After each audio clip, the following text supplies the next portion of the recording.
तो आज इस वीडियो में बात करेंगे 80-20 रूल के बारे में कि ये बहुत बार सुना होगा 80-20 रूल। और बहुत से लोगों को ऑलरेडी पता है कि 80% of the 20% of your effort brings you 80% of the reward. तो बात करेंगे कि इसका रियल लाइफ में यूज़ क्या है, क्योंकि होता क्या है कि हम बहुत सारे कोट्स डायलॉग ये सब सुन के मज़ा तो आता है, लेकिन प्रैक्टिकलिटी में यूज़ क्या है उसका रियल लाइफ में, वो कैसे हम अपने लाइफ में उसका बेनिफिट ले सकते हैं, उसकी इस वीडियो में बात करेंगे। अगर चाहोगे तो किसी और कोड पे भी मैं वीडियो बना दूँगा, वो अपने के कमेंट सेक्शन में लिख देना। तो सबसे पहली बात, इसका जो बेनिफिट हम ले सकते हैं वो है एसेंशियल मोस्ट इम्पोर्टेंट थिंग अपनी लाइफ की अंडरस्टैंड करना कि कौन सी एरिया में सबसे ज़्यादा तुम्हें ग्रोथ चाहिए। Relationship, social life, business, job या लेट्स से जिम, कौन से वाले एरिया में। तो उस एरिया को इन सब में से आइडेंटिफ़ाई करो। कोई भी हो सकता है, हर एक के लिए अलग-अलग होगा। अब फॉर एग्ज़ाम्पल मेरे लिए बिज़नेस है, तुम्हारे लिए जॉब हो सकता है, मे बी तुम स्कूल में हो और तुम्हें अच्छे परसेंटेज लानी है ताकि आईआईटी क्रैक हो, आईआईएमएम क्रैक हो, एमबीबीएस का जो नीट क्रैक हो। तो हर एक का अलग-अलग हो सकता है यहाँ पे। तो आइडेंटिफ़ाई करना है। अगर मान लो किसी बच्चे का है कि जेईई का एग्ज़ाम देके उसे आईआईटी जाना है, फॉर एग्ज़ाम्पल मान लो अगर है भी, अब ये नहीं कह रहा कि इसका अच्छा है या बुरा है, उसके ऊपर भी मैं वीडियो बना दूँगा कि ये एग्ज़ाम जो होते हैं सारे, क्या वो हमारे लिए अच्छे हैं या बुरे? क्योंकि 40% प्लेसमेंट जो है, आईआईटी का एक डाटा है, 40% 40% बच्चों का प्लेसमेंट ही नहीं हुआ। तो अगर मान लो एक बच्चे का है भी गोल, इसको मैं बुरा नहीं मान रहा, इसका एग्ज़ाम्पल लेते हैं। तो ये जो है इसने क्या करना चाहिए, अपने बॉडी को मेंटेन करना चाहिए पहले तो। उस पे मेंटेनेंस का मैं अलग से टाइम को काउंट करता हूँ। जो मेंटेनेंस जो है वो है सोशल रहना, थोड़ा घर के बाहर निकलना 10, 20-30 मिनट हर दिन। जिम 1 घंटा gym, more than sufficient enough body building के लिए भी। एक्सेस से 2-3 घंटे जिम में जाके कुछ बड़ा नहीं उखाड़ने वाले, क्योंकि बहुत से लोग बोलते हैं 3 घंटे जिम से, और मैंने देखे भी है, यार ये तो इतने टाइम से आए, कब आया था जिम में, कर ये अभी लेग मार रहा है। तो मैंने एक बार पूछा भी था, वो तो जब जिम चालू हुआ तभी से था, मतलब जब खुला था तब से। तो एक्सेस टाइम स्पेंड करने की ज़रूरत नहीं, ये सब मेंटेनेंस एक्टिविटीज़ है। तो ये मेंटेनेंस एक्टिविटीज़ के हो जाने के बाद, ये सब माइनस काटने-कूटने के बाद कि शावर, नहाना-धोना वो सब, खाना-पीना। उसके बाद मान लो फॉर एग्ज़ाम्पल ये ईज़ी कैलकुलेशन के बता रहा हूँ, तुम्हारे पास 10 घंटे बचते हैं दिन के। अब इस 10 घंटे में से 8 घंटे मतलब 80% जो टाइम है, वो टाइम और तुम्हारा ब्रेन पावर उस एक टास्क में जाना चाहिए, और बचा हुआ जो 20% है, वो तुम कहीं और डाल सकते हो, क्योंकि मिनिमम 80% जो जो टाइम है तुम्हारा बचा हुआ है। इसलिए ये नहीं कि 24 आवर्स में से 80%, क्योंकि फिर वो कहाँ पहुँच जाएगा, क्योंकि ये लोग 24 आवर्स का रेट है कि 80% क्या होगा? well, कोई सेंस ही नहीं बन पाएगा कि यार इतना ज़्यादा टाइम फिर कहाँ से स्पेंड करें? 18 घंटे काम कैसे करें? 16 घंटा 18 घंटे, कोई भी नहीं कर सकता। मैं ये सिर्फ कह रहा हूँ जितना टाइम बचता है सब कुछ काट-कूटने के बाद में भी, कोई बच्चा लेट्स से एग्ज़ाम की तैयारी तो कर रहा है, लेकिन उसे कॉलेज जो है अटेंड करना कंपल्सरी है। तो अब उसके पास जो है, अब 6 घंटे का उसका कॉलेज है फॉर एग्ज़ाम्पल, तो उसके 4 घंटे बचते हैं। अब उसने क्या करना चाहिए, 3 घंटे उसे एक टास्क को देना चाहिए, जो उसके लिए हो सकता है फॉर एग्ज़ाम्पल जिम हो सकता है, उसके लिए बिज़नेस हो सकता है, यूट्यूब पे ग्रो करना फॉर एग्ज़ाम्पल, या हो सकता है आईआईटी, जेईई ये सारी तैयारी करना है एग्ज़ाम्स की। तो ये पूरा जो टाइम है उसने उसको देना चाहिए, मतलब 80%, तभी तुम ग्रो कर सकती हो। जब तुम 80% किसी चीज़ को अपना टाइम देते हो, बेयर मिनिमम 80%, अब ये नहीं बोलना कि 75%, 80%, 70%, मिनिमम 80%, तब तुम उस एरिया में ग्रो कर पाते हो। तब यहाँ पे ये आइडेंटिफ़ाई करने की ज़रूरत है कि कौन-सी चीज़ों को तुम सैक्रिफ़ाइस कर सकते हो, ताकि इस चीज़ में ग्रो कर सको, इसको ज़्यादा टाइम दे सको। फॉर एग्ज़ाम्पल मेरे लिए यूट्यूब तो इम्पोर्टेंट है, लेकिन मैं सैक्रिफ़ाइस कर सकता हूँ जिम, मसल बिल्डिंग, ये एक सैक्रिफ़ाइस कर सकता हूँ। सेकंड चीज़ जो सैक्रिफ़ाइस कर सकता हूँ वो है जॉब। इसका मतलब ये नहीं कि जॉब करना नहीं है, जिम करना नहीं। जिम करना ऑब्वियसली, जिम मेंटेनेंस के लिए आता है, लेकिन वो सिर्फ़ मेंटेनेंस तक के लिए रखना है। इसका मतलब ये नहीं कि दिन भर जिम की वीडियोज़ देखना, 7-8 जो मील्स होते हैं, pre workout, post workout, breakfast, lunch, dinner, ऐसे 7-8 बार दिन में खाना जो बॉडी बिल्डर्स करते हैं, वो नहीं करना, क्योंकि उसमें भी बहुत टाइम कंज़्यूम होता है, वो कुकिंग करना और वो सब। तो ये एक सैक्रिफ़ाइस हो सकता है। सेकंड सैक्रिफ़ाइस जैसे मैंने जॉब, इसमें सैक्रिफ़ाइस क्या हो सकती है कि मान लो बेयर मिनिमम काम करना, ताकि तुम इस बेयर मिनिमम जो है, इस लेवल से अगर नीचे काम करोगे तुम्हें नौकरी से निकाल देंगे, और इस लेवल से तुम्हें ऊपर काम करना पड़ेगा ताकि तुम्हें प्रमोशन मिले। तो यहाँ पे अगर एग्ज़ाम्पल ले तो इस लेवल से नीचे तो काम नहीं करना, क्योंकि फिर तो नौकरी से निकाल देंगे। फिर इस लेवल के अराउंड ही काम करना है। लिहाज से ऊपर थोड़ा 5-6%, 5-6% ऊपर नीचे, ताकि पैसा तो मिलता रहे, क्योंकि रेंट, टैक्सेस वो सब तो पे करना है। तो ये जो है ये हो जाएगा, इसके लिए अनइम्पोर्टेंट टास्क। इंपॉर्टेंट टास्क फिर क्या सोशल रहना इंपॉर्टेंट है, इसलिए यहाँ पे ये प्रॉब्लम आती है कि बाकी अगर कोई बिजनेस हो रहा है दूसरा तो अलग बात है, लेकिन यूट्यूब पे सोशल व्यक्ति बहुत अच्छे टिकते हैं। तो इसका मतलब ये नहीं कि इंट्रोवर्ट यूट्यूब पे कुछ नहीं कर पाएंगे, क्योंकि इंट्रोवर्ट फिर दूसरे इंट्रोवर्ट्स को अट्रैक्ट करेंगे। लेकिन सोशल होने का फ़ायदा ये होता है कि तुम यूट्यूब पे बहुत बढ़िया तरीके से बोल पाते हो, और उससे होता है कि ऑडियंस ज़्यादा अट्रैक्ट होती है। जितना ज़्यादा तुम बढ़िया बोलोगे उतनी बढ़िया ऑडियंस अट्रैक्ट होगी, क्वालिटी में भी और क्वांटिटी में भी। क्वालिटी और क्वांटिटी दोनों में ज़्यादा होगी, क्योंकि अगर मान लो बीबी के वॉइस को देख लो, वो देखो कि कितने बढ़िया तरीके से उसका जोक्स भी देख लो उसके, और उसका कम्युनिकेशन देख लो कि वो बोलता कैसे है। या कोई तुम्हारा फेवरेट सुपरस्टार हो जो है बॉलीवुड का, हॉलीवुड का, टॉलीवुड का, कि उसके इंटरव्यू देख लो कि वो कैसे बोलता है। तो ये कम्युनिकेशन इंपॉर्टेंट है।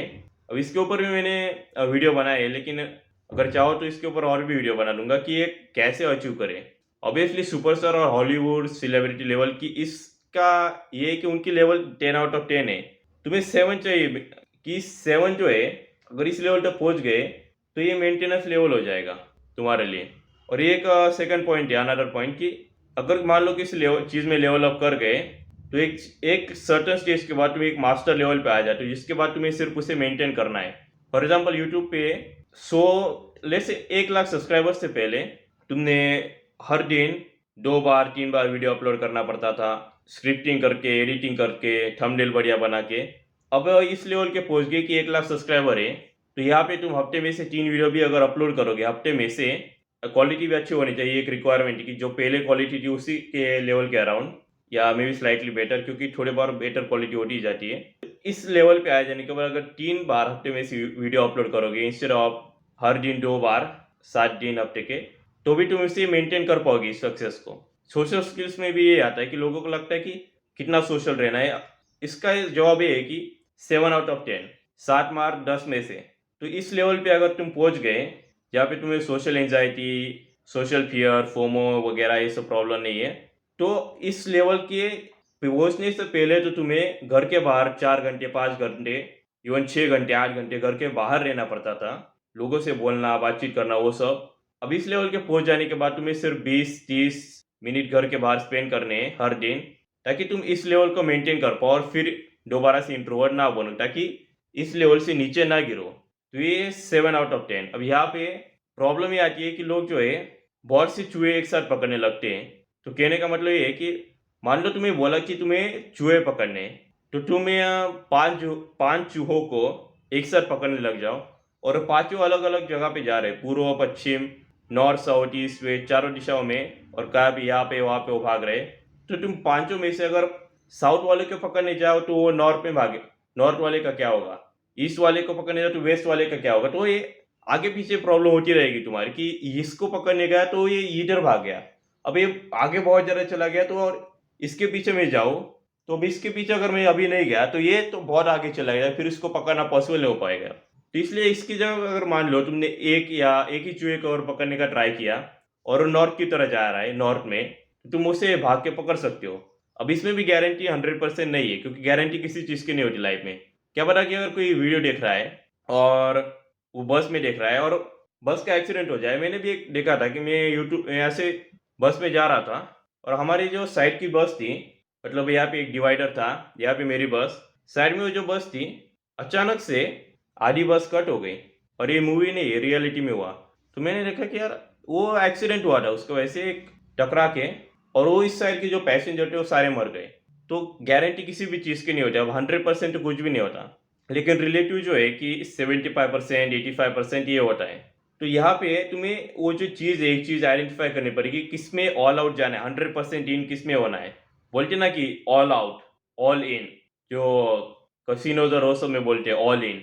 तो ऐसा ऑल इन चीज़ तुम्हारे लिए क्या है, वो तुम्हें कमेंट सेक्शन में लिख देना कि क्या है। फॉर एग्जाम्पल मेरे लिए यूट्यूब है, तो मैं यूट्यूब लिख सकता हूँ। अब तुम्हारे लिए कोई भी हो सकती है। और यहाँ पे ऐसा गिल्टी फील मत करना कि नहीं मेरे लिए तो ये जिम है। Anything could be anything for you, nothing wrong with that.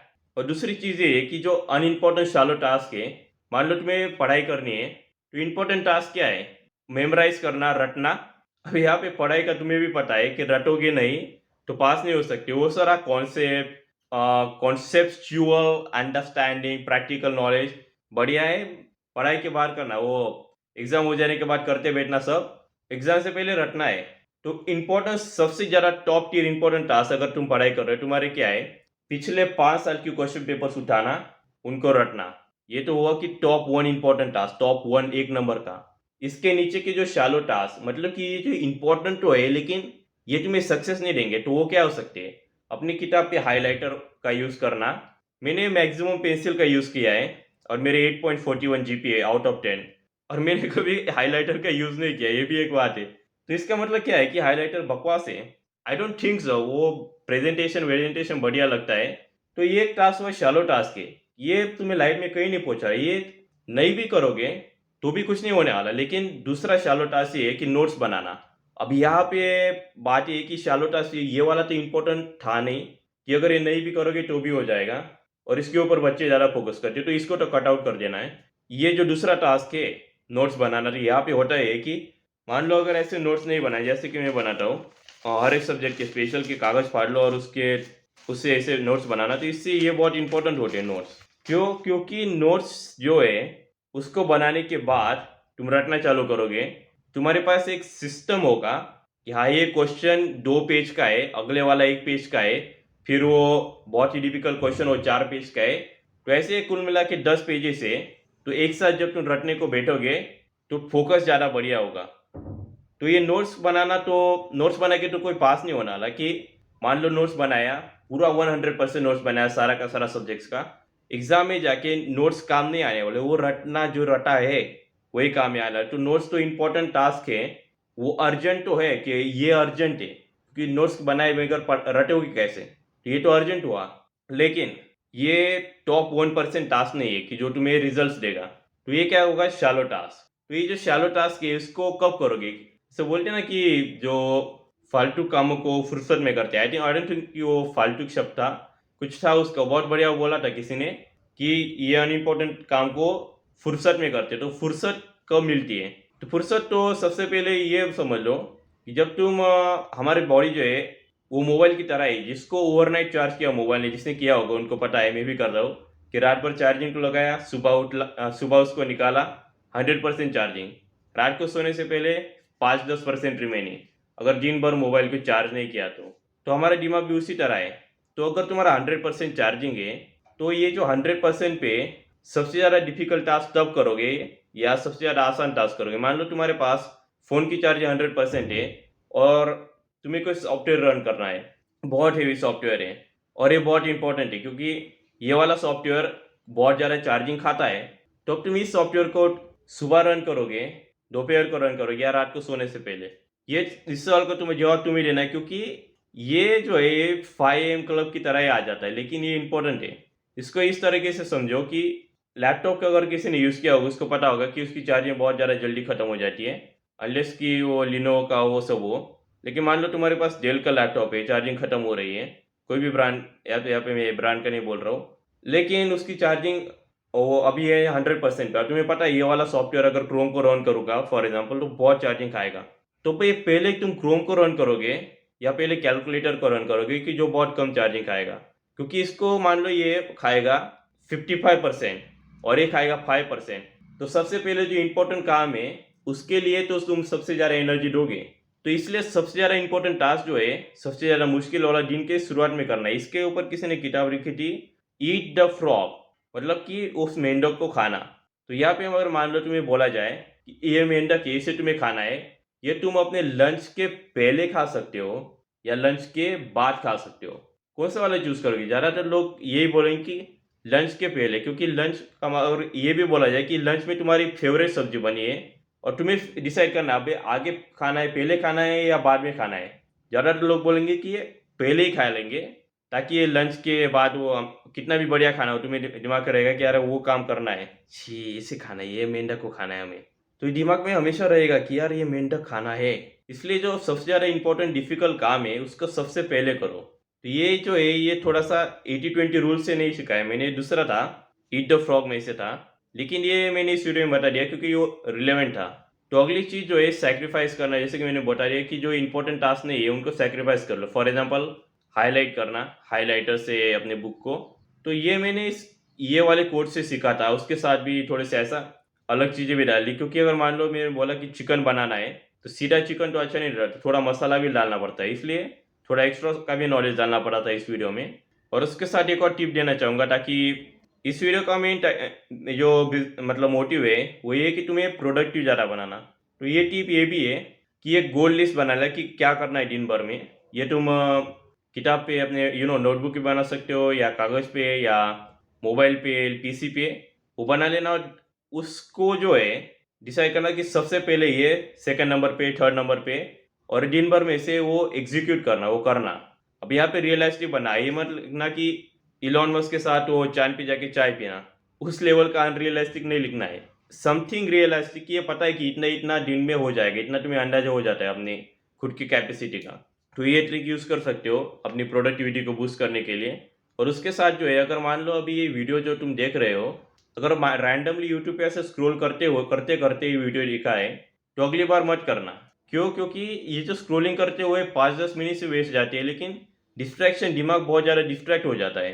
It's like कि हेरोइन और कोकेन, कि ये हाइपर डिस्ट्रैक्ट हो रहा है, फिर उसके बाद जो है फोकस करना मुश्किल हो जाता है। अगर तुमने पढ़ाई की होगी, क्योंकि ज़्यादातर ऑडियंस पढ़ा लिखा ही होगा, तो पढ़ने के बाद मान लो कि ये तुम कर भी सकते हो कि कोई बोरिंग किताब पढ़ने के लिए बैठो, एक दिन पहले दिन उसको बिना डिस्ट्रैक्शन के पढ़ो 1 घंटे, दूसरे दिन जो है उसे 1 घंटे में से 20-20 मिनट में 2-2 मिनट का ब्रेक लो, और उस ब्रेक में तुम इंस्टाग्राम, यूट्यूब, जो भी तुम्हारा सोशल मीडिया ऐप है उसके ऊपर स्क्रॉल करो। देखो कि कौन से वाले में ज़्यादा फोकस होता है। ये तुम खुद ही एक्सपेरिमेंट करके देख लो। इसके लिए अब वो लैब का रिसर्च पेपर, वो साइंटिफिक स्टडीज़, वो लिटरेचर रिव्यू, उन सब की ज़रूरत नहीं है। तुम्हें खुद ही अंदाज़ा आ जाएगा 2 दिन में। बैक टू बैक भी कर सकते हो, उसमें भी कोई इश्यू नहीं, लेकिन फिर वो बैक टू बैक में थोड़ा चीटिंग हो जाएगा। तो ये मैं इस वीडियो में बताना चाहता कि ये प्रोडक्टिविटी इंप्रूव करने के लिए मैंने क्या-क्या सिखाया है। अगर तुम्हें इस वीडियो से कुछ वैल्यू मिली है, तो चैनल को लाइक, सॉरी, वीडियो को लाइक और चैनल को सब्सक्राइब कर देना। उसमें हमेशा कन्फ्यूजन हो जाता है, आई डोंट नो व्हाई, लेकिन खैर